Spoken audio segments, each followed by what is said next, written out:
ಮಕ್ಕಳಿಗೆ ಇದರಲ್ಲಿ ಯಾರ್ಯಾರು ಫಲಾನುಭವಿಯಾಗಿರ್ತಾರ ಅಂತ ಹೇಳಿದ್ರೆ ಮಕ್ಕಳು, ಆನಂತರ ಪೋಷಕರು, ಸಮುದಾಯ, ಶಿಕ್ಷಕರು ಇವರೆಲ್ಲನೂ ಒಳಗೊಂಡು ನಾವು ಇವರೆಲ್ಲನೂ ಪ್ರಶ್ನೆ ಮಾಡ್ತೇವೆ. ಅಂದ್ರೆ ಶಾಲೆಯಲ್ಲಿ ಒಂದು ಸರ್ಕಾರ ನಮಗೆ 134 ಪ್ರಶ್ನಾವಳಿಗಳನ್ನು ಕೊಟ್ಟಿದ್ದಾರೆ ಈ ಯೋಜನೆಗೆ ಸಂಬಂಧಪಟ್ಟಂತೆ.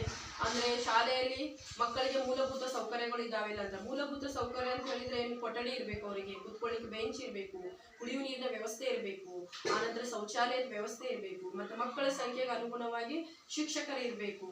ಇವೆಲ್ಲ ವ್ಯವಸ್ಥೆ ಇದಾವಿಲ್ಲ ಅನ್ನೋದು ಮೊಟ್ಟ ಮೊದಲ ಬಾರಿಗೆ ನೋಡ್ತೇವೆ.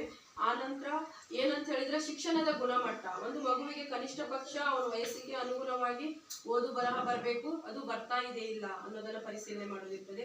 ಶಿಕ್ಷಕರು ಸರಿಯಾದ ಸಮಯಕ್ಕೆ ಶಾಲೆಗೆ ಹಾಜರಾಗ್ತಾ ಇದ್ದಾರೆ ಇಲ್ಲ ಅನ್ನೋದನ್ನು ಕೂಡ ನಾವು ಪರಿಶೀಲನೆ ಮಾಡೋದಿರ್ತದೆ. ಜೊತೆಗೆ ಏನಂತ ಹೇಳಿದ್ರೆ ವಿಕಲಚೇತನ ಮಕ್ಕಳಿದ್ರೆ ಅವರಿಗೆ ಬೆಂಗಾವಲು ಭತ್ಯೆ ಕೊಡುವಂಥದ್ದು, ಮತ್ತು ಅವರಿಗೂ ಕೂಡ ಅವರ ಗೃಹ ಆಧಾರಿತ ಮಗುವಾಗಿದ್ರೆ ಅವರಿಗೆ ಮನೆಯಿಂದಲೇ ಶಿಕ್ಷಣವನ್ನು ಕೊಡುವಂಥದ್ದು, ಮತ್ತು ಅವರಿಗೂ ಕೂಡ ಶಾಲೆಯಲ್ಲಿ ದಾಖಲಾತಿಯನ್ನು ಮಾಡಿಕೊಳ್ಳುವಂಥದ್ದು ಈ ಯೋಜನೆಯಲ್ಲಿದೆ. ಆಮೇಲೆ ಮಕ್ಕಳಿಗೆ ಉಚಿತವಾಗಿ ಪಠ್ಯ ಪುಸ್ತಕ, ಶೂ ಮತ್ತು ಸಾಕ್ಸ್ಗಳನ್ನು ವಿತರಣೆ ಮಾಡುವಂಥದ್ದು. ಆನಂತರ 1 ರಿಂದ 5 ಕಿಲೋಮೀಟರ್ ದೂರದಿಂದ ಬರುವಂತ ಮಕ್ಕಳಿಗೆ ಸಾರಿಗೆ ವೆಚ್ಚವಂತ ಕೊಡುವಂಥದ್ದು ಕೂಡ ಈ ಯೋಜನೆಯಲ್ಲಿದೆ.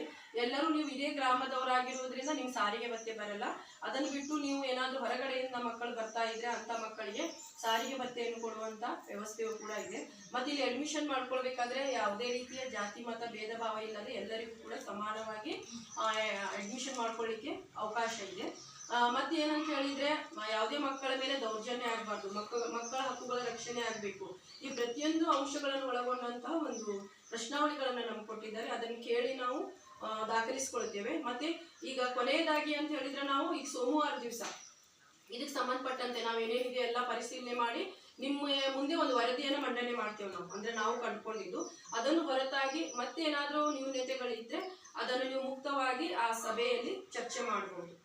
ಇದಕ್ಕೆಲ್ಲ ನಮಗೆ ಮುಖ್ಯ ಶಿಕ್ಷಕರಾಗಲಿ, ಸಹ ಶಿಕ್ಷಕರು, ಪೋಷಕರು ಎಲ್ಲರದ್ದು ಈ ಶಾಲೆಗೆ ನಾವು ಭೇಟಿ ನೀಡಿದೆ ಅಂದ್ರೆ ನಿಮ್ದೆಲ್ಲರದ್ದು ಸಹಕಾರ ಬೇಕು. ಸಹಕಾರದಿಂದ ನಾವು ವರದಿಯನ್ನು ಸಿದ್ಧ ಮಾಡ್ತೇವೆ. ಮತ್ತೆ ಏನಾದರೂ ನಿಮ್ಮ ಶಾಲೆಗೆ ಮೂಲಭೂತ ಸೌಲಭ್ಯಗಳ ಕೊರತೆ ಇದ್ರೆ ಅವುಗಳನ್ನು ಕೂಡ ಪಡೀಲಿಕ್ಕೆ ನಾವು ಮುಂದಿನ ಹಂತಗಳಲ್ಲಿ ಪ್ರಯತ್ನ ಮಾಡ್ತೇವೆ. ಜೊತೆಗೆ ನಮ್ಮ ವರದಿಯಲ್ಲಿ ಕೂಡ ದಾಖಲಿಸುತ್ತೇವೆ. ಮತ್ತೆ ನಮ್ದೇನಾದ್ರೂ ಉತ್ತಮ ಸಲಹೆಗಳಿದ್ರೆ ಕೂಡ ನಿಮ್ಗೆ ಕೊಡ್ತೇವೆ. ಮತ್ತೆ ನಿಮ್ಮಿಂದ ಏನಾದರೂ ಯೋಜನೆಯಲ್ಲಿ ಮತ್ತೆ ಬದಲಾವಣೆ ಆಗಬೇಕು ಅಥವಾ ಏನಾದ್ರೂ ಈ ಎಕ್ಸಾಂಪಲ್ ನಿಮಗೆ ಶಿಕ್ಷಕರ ಕೊರತೆ ಇರ್ಬೋದು, ಅಥವಾ ಶೌಚಾಲಯದ ಸಮಸ್ಯೆ ಅಥವಾ ನೀರಿನ ಸಮಸ್ಯೆ ಇಂಥದ್ದಿದ್ರೆ ಗಮನಕ್ಕೆ ತಗೊಂಬಂದ್ರೆ ನಾವು ಗ್ರಾಮ ಪಂಚಾಯತಿಗೆ ಸಂಬಂಧಪಟ್ಟಂಗೆ ಯಾವ್ದು ತಗೊಳ್ಳಿಕ್ಕೆ ಅವಕಾಶ ಇದೆ, ಸದ್ಯದ ವ್ಯವಸ್ಥೆ ಇದೆ ಅನ್ನೋದನ್ನು ಅದನ್ನ ಮಾಡಿ ಅದನ್ನು ಕೂಡ ನಾವು ಸರಿಪಡಿಸ್ಕೊಳ್ಳಿಕ್ಕೂ ಕೂಡ ಪ್ರಯತ್ನ ಮಾಡ್ತೀವಿ. ಇಷ್ಟೊತ್ತು ನನಗೆ ಮಾತನಾಡಲಿಕ್ಕೆ ಅವಕಾಶ ಮಾಡಿಕೊಟ್ಟಂತ ತಮ್ಮೆಲ್ಲರಿಗೂ ವಂದಿಸುತ್ತಾ ನನ್ನ 2 ಮಾತನ್ನು ಮುಗಿಸ್ತಾ ಇದ್ದೀನಿ. ಧನ್ಯವಾದ.